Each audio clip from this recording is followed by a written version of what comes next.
I don't typically read the resume for the guests that I introduce, but this one is so darn good, I have to share it with you. So I have the pleasure of introducing Ray Perryman. Let me tell you a little bit about Dr. Perryman. He is the president and CEO of the Perryman Group, an economic research and analysis firm out of Waco, Texas. He holds a BS in mathematics from Baylor University and a PhD in economics from Rice University. Now, Ray says he always felt that the BS would have been somehow more appropriate for economics and has spent his entire life trying to prove that. It's funny, right? He took his first economics course on a coin flip between economics and psychology, and if it had gone the other way, there might be some really messed up people in this world. Those are his words.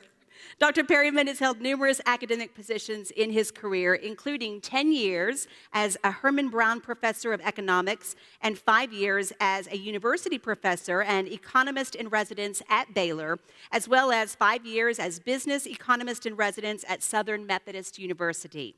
He has authored several books and more than 400 academic papers. He lives in Odessa and works in Waco. He is the father to 5 young Texans, although some of them are temporarily living somewhere else, and the grandfather to 4. Here's some fun facts about Dr. Perryman. He gets lost on his own block. He lives on a circle. It's true. He once hit one of his cars into the other car. His current academic role is as senior fellow at the IC Squared Institute at the University of Texas. In the professional arena, Dr. Perryman has authored more than 2,500 trade articles. He publishes a subscription forecasting service and a monthly newsletter, writes a weekly syndicated column, and is on national public radio.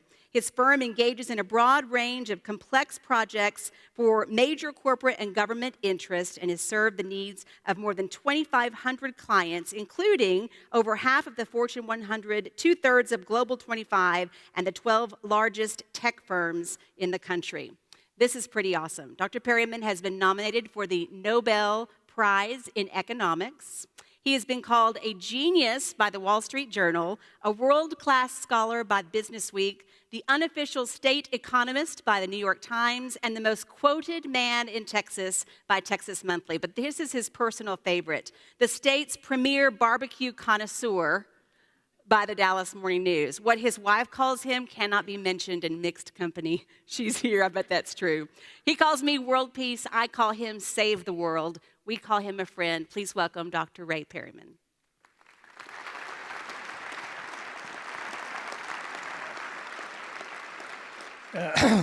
Well, thank you very much, Tatum, I think.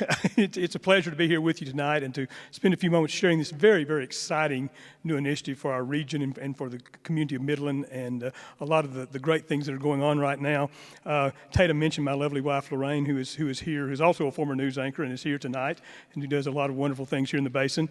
I was feeling kind of full of myself today, and so I said to Lorraine, I was fishing for a compliment, and so I said, listen, can you believe, would you have ever thought in your wildest dreams that I get to come out here to Wagner Well and participate in this great event and with one of the great American heroes of recent times, General McChrystal? In your wildest dreams, did you ever think that?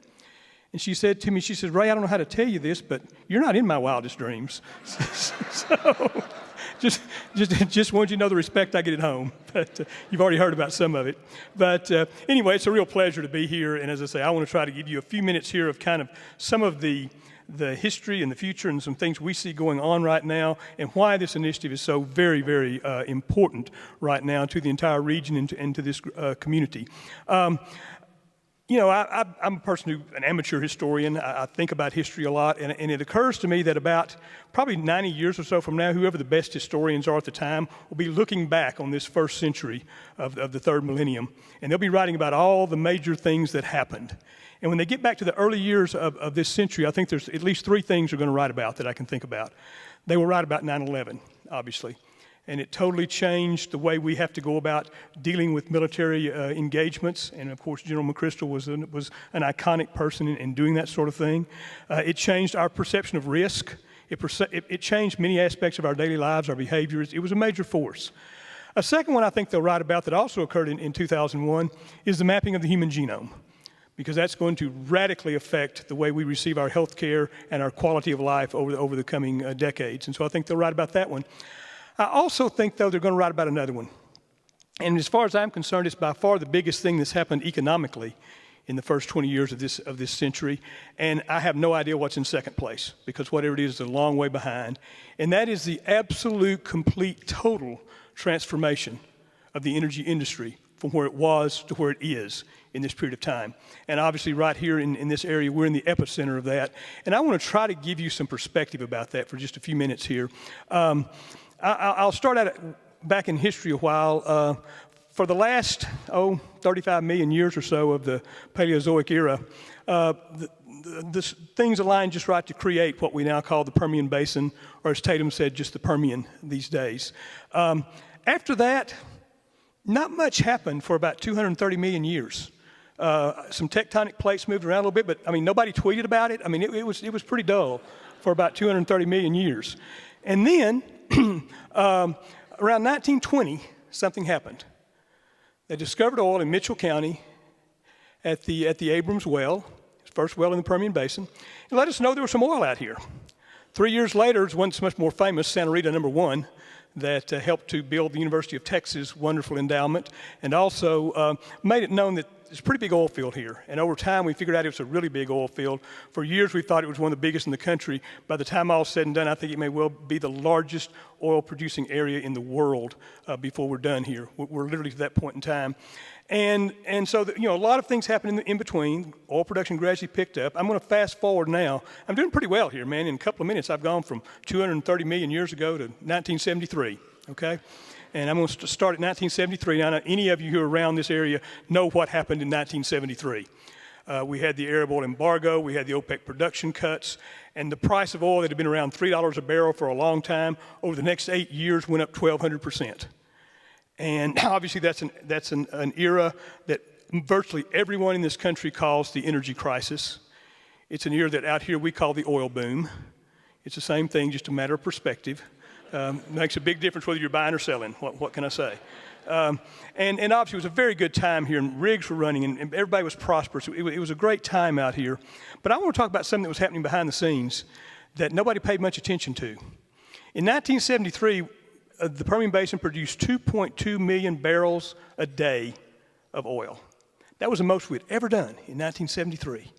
And you would think, man, that next 8 years when the price was soaring, we'd have produced a lot more, because we had hundreds of rigs running all the time. We were getting everything we could get out. But you know what? Production went down every year. And it kept going down in the bust. And it kept going down after the bust. And for 35 years, every year from 1973 to 2008, energy production went down in the Permian Basin.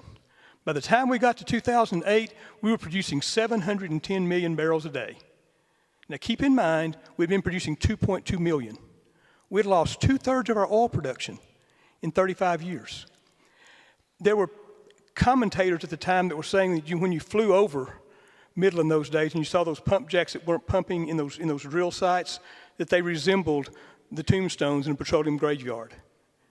We have run some simulations and said, what if we kept drilling the same way, in the same places, in the same manner after that? And if we had done that today, we would be producing 460 million barrels a day. And by 2025, we'd be producing 460,000 barrels a day. And by 2025, 300,000 barrels a day. Keep that number in mind for just a second. 2025, 300 barrels a day. That's what we would have done if things had gone on the way that we thought they would. The pipelines that used to bring oil from the Permian Basin to the Gulf Coast were turned around to bring gasoline from the Gulf Coast to the Permian Basin. The refineries retooled to handle the heavier crudes from other places because they didn't think they were going to get much from here anymore. I mean, it was being written off. But something happened in 2008. Things turned around. There became a different way to get oil out of the ground. And by 2016, we had broken that record, which set the 35 years back in 1973. By 2016, just 8 years after we started drilling again, we had shattered that record. Today, it's 3.5 million barrel of oil equivalents right now. It's up 50% since 2016. We think, 10 or 12 other people who forecast think that by 2025, it's likely to be somewhere around 6 million barrels a day. Now, let's think about that. If things had kept going like they were, it would be 300,000 barrels a day in 2025. It's likely going to be 6 million barrels a day. That's 20 times as much. That is revolutionary, and it has huge implications for the entire world.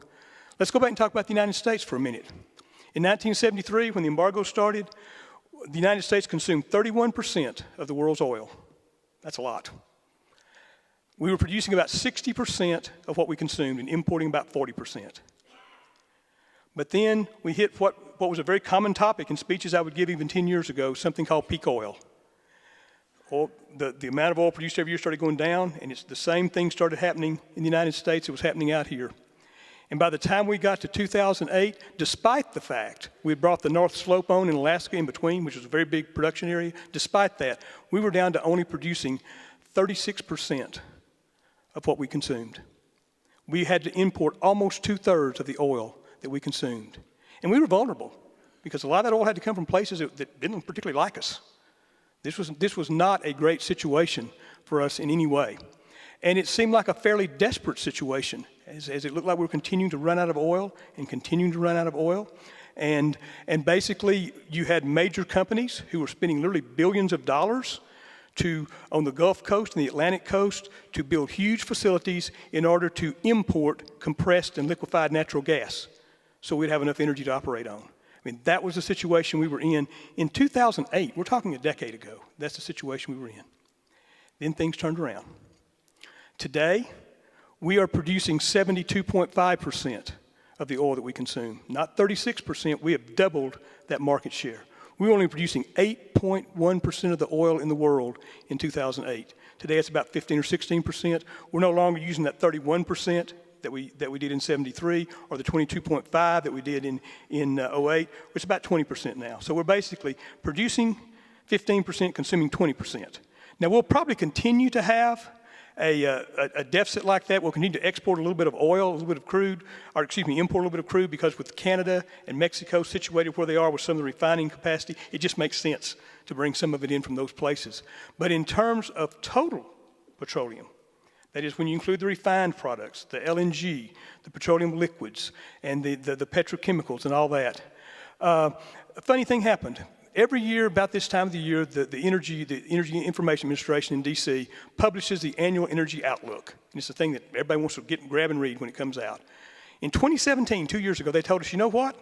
By 2026, we're going to be a net exporter of all petroleum products. And that was an amazing statement in 2017. Then they issued the one last year, about this time last year. They said, you know what? In 2022, we're going to be a net exporter of all petroleum products. And then they just released a week or so ago the new one. And guess what they said? In 2020, we're going to be a net exporter of all petroleum products. This is happening very fast. It's happening faster than the analysts can keep up with in terms of what's going on here. We are now the #1 oil-producing country in the world. That was inconceivable 10 years ago. And it's all because of what's going on right here. There's no other fields that come remotely close to that. So it is an amazing, remarkable thing that's happened. I mentioned that in 2008, we had these big companies, the smartest people in the industry, spending billions of dollars to build huge facilities to import liquefied natural gas. Those same companies on those same pieces of land are now investing billions of dollars in order to export liquefied natural gas.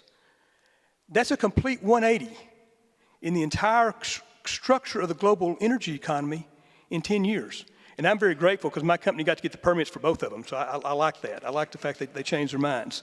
But it's truly something that it's almost impossible to conceive how important and how significant this is. And we have to ask ourselves, why? Well, the obvious answer is hydraulic fracturing. The way a geologist friend of mine explained it to me was one time that I could understand. He said, Ray, back when they drilled the first oil well in Titusville, Pennsylvania in 1859, Lorraine and I have actually been to that well site. They found oil at 69.5 feet, by the way. From that day until very recently, what we tried to do was get that oil that seeped out of those dense, thick rocks over that 230 million years that we weren't getting much attention and pulled up somewhere. We tried to go find that oil and go get it. Then we figured out we could get inside the rocks and we could get the oil out of the rocks. And that totally changed the concept of things. And that was very important. But that was one thing that had to happen. That alone wouldn't have done it, okay? It took at least 5 other things that I want to talk about very quickly here. One of them was that there had to be global demand for this oil. In other words, someone had to need the oil, and that had not always been the case. The global economy has exploded in the last few years. Even with it kind of slowing down a little bit in the last year or so, it's going to grow about 3.5% or 4%, of which 75% plus of that growth is going to come in the emerging economies of the world. Not in the United States, not in Europe, not in Japan, but in the emerging part of the world. Now, why that's important is that's the area of the world that's starting to manufacture, that historically has been agrarian or based on minerals. They're starting to make things now. When you make things, you use more energy. They're going to need a huge amount of energy. In the next quarter century, this country or this world is going to need all the energy we use now, Xerox it and put another set up there. We're going to need twice what we need now in the next 25 years. We'll get some of it from renewables. We'll get some of it from all kinds of different places, but we have to get it from hydrocarbons. That's the only thing we have. We have to get it a little cleaner than we get it now, both getting it out of the ground and burning it. We have to do some other things to make it better, but we absolutely have no other place to get the energy to fuel the world other than hydrocarbons. And every molecule that we're going to take out of here in this situation, make no mistake about it, every molecule we take out of here is going to be exported, okay? Now, that was one thing that had to happen. Another thing that had to happen, exporting itself. We had to figure out different ways to export beyond what we've done before. And we're seeing that happen now. One of them I mentioned was we can now compress and liquefy natural gas. And so it's no longer just a domestic market. We can ship natural gas all over the world to places that don't have it. And believe me, they'll pay very dearly for it if they don't have it. The other one, of course, is in 2015, we finally got rid of the ban on crude oil exports. So we can now ship crude directly out of the country. So all of these things are happening. And then the other one was discoveries. Because once we figured out you could get it out of the rocks, the next thing we found out is we have a whole lot of rocks here. Literally, we found layer after layer after layer below where we gotten oil before and found these huge reserves that are in the area. And we found new places where we didn't even know there was oil before because none of it ever had seeped out of the rocks, but it was down in those rocks. And we were able to find those because of new technologies and new techniques and new possibilities in drilling. In the century, next year will be a century that we've been drilling oil in the Permian Basin. If you take the oil and the gas and you convert it all to barrels, we've taken out something like 40 billion barrels of oil. The reserves we feel pretty confident about right now that are recoverable are about 3 times that. We don't measure our availability of oil today in years or decades like we had to do 10 years ago. We measure it in centuries. It's an entirely different world than anything we've ever seen before. Okay, so those discoveries are a big part of it. The next thing that's happening is the infrastructure to make this happen. I mentioned those pipelines that were sent the other way back 10 years ago. They've reversed them now, and they're building billions of dollars and thousands of miles worth of new ones right now. They're building storage capacity on the Gulf Coast. They're building LNG capacity. They're widening and deepening the ports to get them ready to use the bigger vessels we can now get through the Panama Canal, and even on the outer islands, the huge vessels that come out of the Suez Canal that can handle 4 times as much oil in one shipment as we're able to do right now. All of these things are happening at once. So it's a huge thing that has a global significance, and it all starts and ends right here. And the final one that's happened, and frankly, I think it's one of the most important ones, is we're getting the cost down. If you go back, let's go back, I keep going back to 2008. Let's go back to 2008 one more time. If you remember, the price of oil went way up in 2008, $125, $30 a barrel, got way up there, okay? And then it started falling very rapidly. But a funny thing happened. As the price started falling, the rig count kept going up. That's kind of weird. Until we hit 70. And then the rig count plummeted. You come over then to 2014, 2015, same thing. We get up to $100 a barrel or so. Price starts falling very dramatically. Rig count keeps going up until we get to 70. And then it plummets again. So what that tells me is that in 2008, in 2015, which was just barely 3.5 years ago, the break-even price for oil was about $70 on average. I mean, it varies by a lot of different factors that come into play. But on average, about $70 a barrel was the incremental cost of getting a barrel out and getting it to market where it made sense to do it. Today, that number's about 50. And we know that because we've seen it, once the price went down, as soon as it hit 50, it started accelerating again. 4 years ago, $70 was the breaking point. That was the brakes. Today, 50 is the accelerator. That is a dramatic difference in cost. And it's come about because of a number of things, using water more efficiently. It's come about because of smart drill bits with brains in them, artificial intelligence, digitization, all sorts of things we're doing now to bring technology to the oil industry. And all of that is very, very important. Well, what does it mean? That's the next question. Well, I think it means we're going to have less volatility in the future than we've had in the past. Not saying you won't drill more wells at 80 than you will at 50, so sure you will. But it's not going to be a huge number. You're going to continue to drill at 50. And the interesting thing is that cost pattern, best we can tell, is still going down. It hasn't plateaued at the bottom yet. So what does that mean? It means it's less volatile. It means larger companies are making very, very large lease agreements right now. They're leasing large, huge amounts of land. And they're developing drilling plans for decades that basically say, we want to drill about this many wells every year. And yeah, we may go up a little bit if the price is high. We go down a little bit if the price is low. But we're going to keep drilling. Okay? That has some profound implications for our area.